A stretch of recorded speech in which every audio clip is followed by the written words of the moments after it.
Hello, everybody, and welcome back to another Footloose and Fancy Free episode of Back to Basics. It has been forever since I've seen you all, or 5 minutes if we're in a recording session, and I am still, if you can believe it or not, Pastor Don. I know, it's amazing, isn't it? And I'm also joined by our brand new co-host. Oh, wait, no, never mind. It's the same person as always, who we love so much, Courtney Fraley. Thanks, man. I do my best.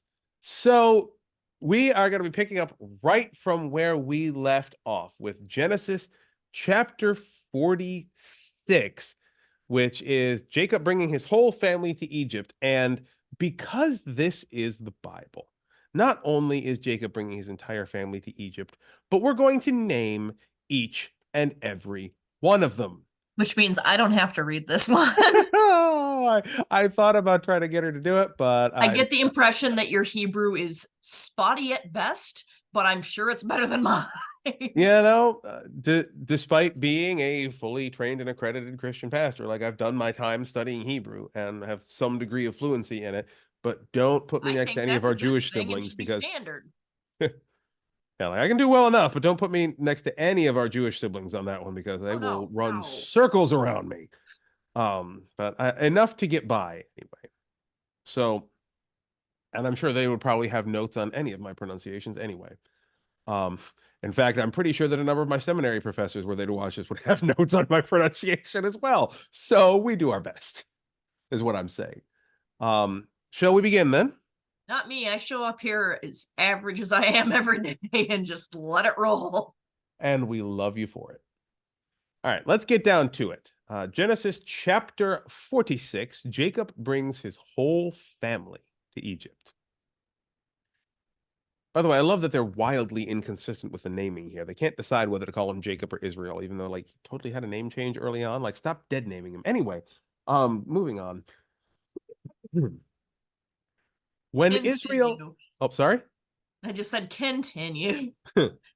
When Israel set out on his journey with all that he had and came to Beersheba, he offered sacrifices to the God of his father Isaac. God spoke to Israel in visions of the night and said, Jacob, Jacob. And he said, Here I am. Then he said, I am God, the God of your father. Do not be afraid to go down to Egypt, for I will make of you a great nation there. I myself will go down with you to Egypt, and I will also bring you up again, and Joseph's own hand shall close your eyes. Then Jacob set out from Beersheba, and the sons of Israel carried their father Jacob, their little ones, and their wives in the wagons that Pharaoh had sent to carry them. They also took their livestock and the goods that they had acquired in the land of Canaan, and they came into Egypt, Jacob and all his offspring with him, his sons and his sons' sons with him, his daughters and his sons' daughters, and all his offspring he brought with him into Egypt.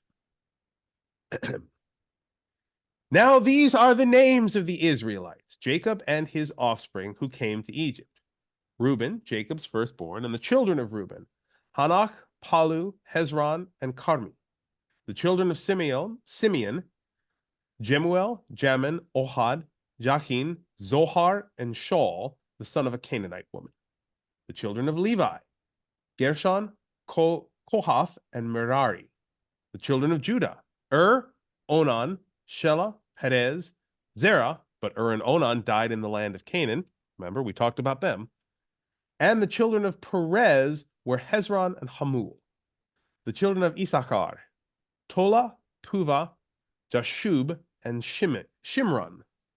The children of Zebulun, Sered, Elon, and Jahleel. These are the sons of Leah, whom she bore to Jacob and Paddan Aram, together with his daughter Dinah. In all, his sons and his daughters numbered 39. The children of Gad, Ziphon, Haggai. This says 33. 33. Did I not say 33? It sounded like 39. Sorry. Oh, Go sorry. Should have been ahead. 33. My bad. In all, his sons and daughters numbered 33. The children of Gad, Ziphon, Haggai, Shuni, Esbon, Eri, Arodai, and Areli. The children of Asher, Imnah, Ishva, Ishvi, Beriah, and their sister Serah. The children of Beriah, Heber, and Malchiel. These are the children of Zilpah, whom Laban gave to his daughter Leah, and these she bore to Jacob, 16 persons. The children of Jacob's wife Rachel, Joseph and Benjamin. To Joseph in the land of Egypt were born Manasseh and Ephraim, whom Anasaph, the daughter of Potphera, priest of On, bore to him. The children of Benjamin, Bela, Becher, Ashbel, Gera, Naaman, Ehi, Rosh, Mupim, Hupim, and Ard. These are the children of Rachel, who were born to Jacob, 14 persons in all. The children of Dan, Ashum. The children of Naphtali, poor Dan. The children of Naphtali, Jahzeel, Guni, Jezer, and Shillem. These are the children of Bilhah, whom Laban gave to his daughter Rachel, and these she bore to Jacob, 7 persons in all. All the persons belonging to Jacob who came into Egypt, who were his own offspring, not including the wives of his sons, were 66 persons in all. The children of Joseph who were born to him in Egypt were 2. All the persons of the house of Jacob who came into Egypt were 70. Israel sent Judah ahead to Joseph to lead the way before him into Goshen. When they came to the land of Goshen, Joseph made ready his chariot and went up to meet his father Israel in Goshen. He presented himself to him, fell on his neck, and wept on his neck a good while. Israel said to Joseph, I can die now, having seen for myself that you are still alive. Joseph said to his brothers and to his father's household, I will go up and tell Pharaoh, and will say to him, my brothers and my father's household who were in the land of Canaan have come to me. The men are shepherds, for they have been keepers of livestock, and they have brought their flocks and their herds and all that they have. When Pharaoh calls you and says, what is your occupation? You shall say, your servants have been keepers of livestock from our youth, even until now, both we and our ancestors, in order that you may settle in the land of Goshen, because all shepherds are abhorrent to the Egyptians. All right. That seems like a lot of setup to just drop the Egyptians hated shepherds. So yeah, well, like this is a theme that comes throughout the region constantly, is that shepherds were seen as kind of a lower caste in most societies in Levant during that period. And while that wasn't true of the early Israelites, that became true of the Israelites over time as well. And so, by the way, what we see here, why? lay I down with, mean, you spend all your time out in the safety. fields with animals. I don't know, you know, Well, the job it's one of those things. The job needs doing. yeah, I don't disagree with you, but I also don't claim that at any point in history our societies have been, shall we say, rational with the people we've decided are unclean or exclusionary. Like, that's who we decided to pick on in those days. So, fuck it, ancient humans, man. What are you gonna do? We just haven't changed in a lot of ways, have we? Like just Nope. as a species. No, we just shifted from occupation to skin color to sexual preference. Like, we're just deciding which thing we want to pick on this generation. Pretty much it. Anywho, Can it be economic class? yeah. Pick on the Please. rich. Pick on the rich. Anybody? Anybody? Bueller? Something No? that might do everyone some good. Right? You know, that was Jesus's perspective, by the way, is like, look, if you're gonna exclude anybody, the rich people. Exclude the rich. Fuck them. Here's a needle. There's a camel. You figure it out. Anyway, I think, by the way, I love this part at the end of the chapter where Joseph kind of sits down with them and says, look, here's the spin. Like, this last kind of tag ending on 46 is what I lovingly like to call echoes of Abraham. Because he's kind of doing the same thing. Like, tell them that you're my sister's shepherds. What's the shepherd equivalent of sister? Livestock keepers. That's it. It's the same shit with the same people, by the way. Let's not forget that what's his name? The king that we were talking about. Abimelech, was it? Yeah. Yeah, let's not forget we are dealing with the successors to Abimelech here. That's who Pharaoh is. Jot that down. We still need like a pin or a t-shirt or something that says Abimelech did nothing wrong. I will add it to the store as soon as I have time, I promise. But yeah, so like we're already here, and I personally like to take this bit as what we might call epic foreshadowing of what we talked about in the last episode, where God's setting a course and humans are already starting to bat it up and down away in different directions from perfection. Like right here, we're starting with a really good divine correction to the path of God's people that the brothers and everyone had knocked way the hell away by trying to murder Joseph. And now everything's kind of back on track. Pharaoh's on board, is like, yeah, of course, we're operating out of love. They're your family. Take care of them. And Joseph right away is saying, okay, let's grease the wheels a little bit. Let's maybe not deal with the potential injustice at the heart of things here, and let's just lie a little bit. This seems less malicious, really, than when Abraham did it, because this reads to maybe it's just through my modern American lens. I mean, it has to be by default. I do have a little bit of an art history education. I understand the importance of context when taking in any media. But that said, to me, this reads kind of like, look, these people are going to be super, super prejudiced against you. So let's just ease our way in a way that makes them think that they decided we're good enough. Possibly. Like, and that is, I'm not going to lie, that's a piece of it. No two situations are exactly the same, with the only real exception in the Bible, that being the 2 times that Abraham sold his goddamn wife. This isn't Abraham, though. This is Right. Jacob. This is at its heart the same sin, but it represents differently. This is a case of Joseph. Yeah, this is a case of taking what Abraham did and applying it in a different context to a community of people rather than to any one individual. Out of, again, like even in Abraham's case, it was a reasonably founded fear, even if it turned out to be irrational. But the piece that I hinge on here is, okay, so the powers that be in Egypt had a bone to pick about shepherds. All right, fair. Who would have the Is it, power? though?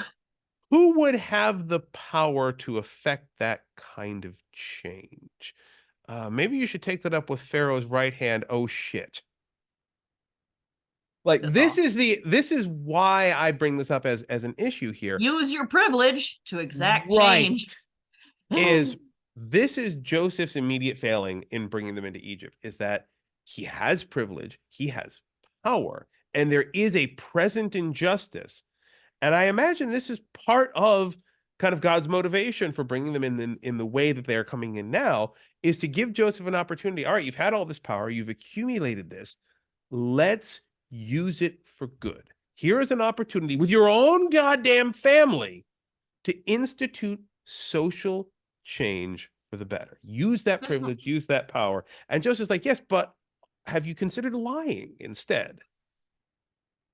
This might just be me projecting my own like abandonment issues or whatever, but I obligatory, I am not a professional, but I don't think the circumstances in Jacob's life would necessarily preclude that being a bit of trauma that he carried around an abandonment complex.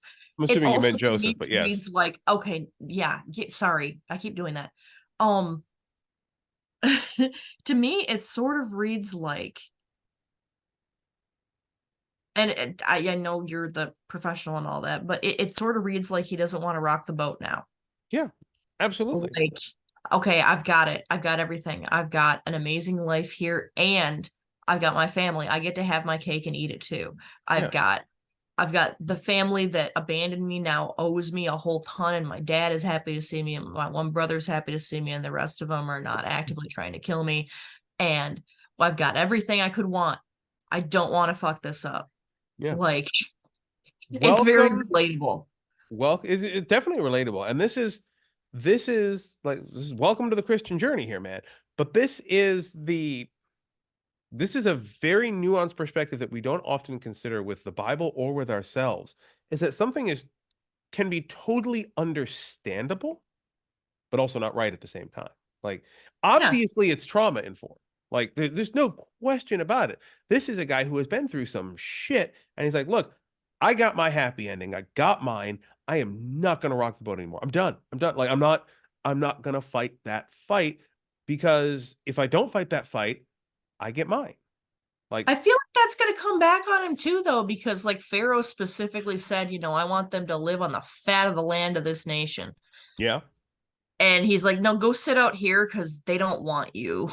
Yeah. Now, to be clear, um, I'm sure now Pharaoh didn't know they were shepherds. I'm gonna extrapolate a little bit, but Joseph could have used his social power and privilege to take his shepherding family, put them right in the goddamn middle of Cairo, and said, "Okay, these are my people. They're shepherds, and y'all can learn to live with this and start treating your shepherds better." Or he can stick them in a back ass corner of Goshen and say, "Look, just don't tell anybody. Like, you're here, you get to live off this, and it's fine." Now, Pharaoh may, in this moment, be like, "Look, Joseph, they're your family. You can do with them as you want." But what's that going to mean 5, 10 generations down the line? What you're going to wind up with is an entire race of people who have been living on the outskirts, who are going to be treated like that and will eventually become the basis for Oh, a are you slave serious? caste. Is that how this worked out? That's not fair. That's a degree of extrapolation, but like, yeah, that seems to be the direction that the narrative is pointing right now. And again, because we are approaching this from a Christian perspective, we don't have direct access, and I'm not really heavily drawing upon like midrash and secondary sources and stuff from the Jewish tradition that may shine more light upon this. We could really use someone on the show who knows their Torah inside and out. You Like, know, I could like, I mean, the Torah is this here, but like I could bring up my I midrash, know. but I'm tired and I don't want to do that right now. But the point of it is the Christian perspective, we don't draw into the midrash super much. We, particularly as Protestant Christians, we're very much sola scriptura in that sense, that we kind of focus on what we have in the canon and don't bring in a lot of kind of secondary narrative sources Yeah. to augment canon. So in It's just looking at this, fascinating if we're going to put it in here to begin with. Like, yeah, like, but that that's is the a whole reason line. for this show, though. So we're trying to do Yeah, something about it. right. That is a line we do draw as Christians, though, is if it wasn't enough to make it in the canon, then we're not really going to give it due consideration. Fair.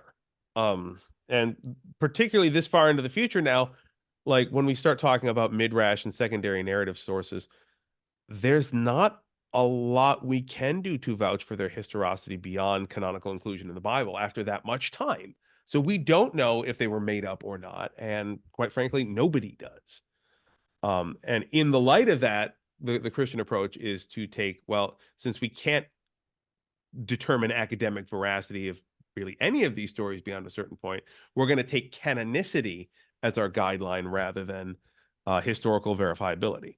Uh, that's the academic line in the sand that most Christian theology and historicity draws. It is what it is. Sorry, every time I hear the word historicity, it sounds like a made up word. Yeah, all words are made up. That's true. So, anyway, but the point being, if we take the Bible as it stands, and I'm going to reach back a little bit and say that what I know of midrash doesn't paint a lot of this space between Genesis and Exodus too much, at least from the bits that I've studied.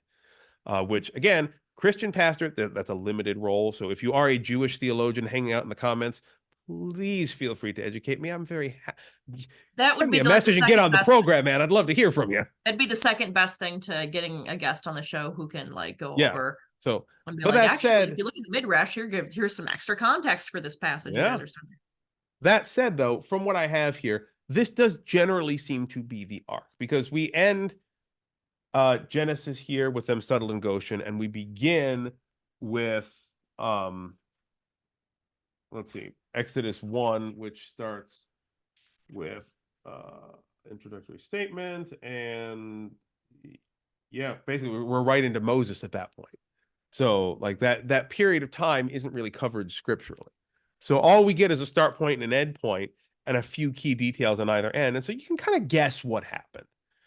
It's not explicitly said, but it's kind of wink, wink hinted at a little bit here. And that's about as far as the Bible goes with it. But if we are familiar with the justice arcs of the Bible, of humans fuck up, God corrects, humans turn the direction ever so slightly and shoot off in a different direction, and God sighs mightily and then gets his correcting arm out and starts bending that moral arc again. Um, that's pretty much how the story goes. So when we see Joseph making these particular decisions here, it doesn't say it explicitly, but we can generally assume that, hey, guess what? It's more human fuck-uppery happening. That's the thing. So yeah, we've got that. Um we've got a brief visit to Jacob by God, and then we have basically a list of any and all biblical names you might ever want to give your children if you want them to be made fun of at American schools. Hey, I was gonna say, there's like that list. There were some cool names in there. Right? There were Like, some, well, and granted, I have no clue whether you were pronouncing them remotely correctly either. I oh, I'm mean, pretty sure I got close to. You pronounce Leah as Leia, Uh, so yeah, then that's mostly because the character we transliterate as the letter E in English has more of an S sound in Hebrew. So it wouldn't be so it's more like Leia, it'd Leia, be more like Leah. Um, which is pretty, really. Leia. yeah, I think so. Like I'd have to check it to make sure they're not actually using the E, like the IY transliteration there, but I don't think they are. Again, for you Hebrew scholars hanging out in the comments, I'm only looking at the English at the moment of that, so yeah, I could be wrong. Like if it's transliterated differently in Hebrew, I will look that up later and I will smack myself in the head for you. Also, ancient Hebrew doesn't actually have vowels anyway, and we don't actually know what it was supposed to be. So there's that.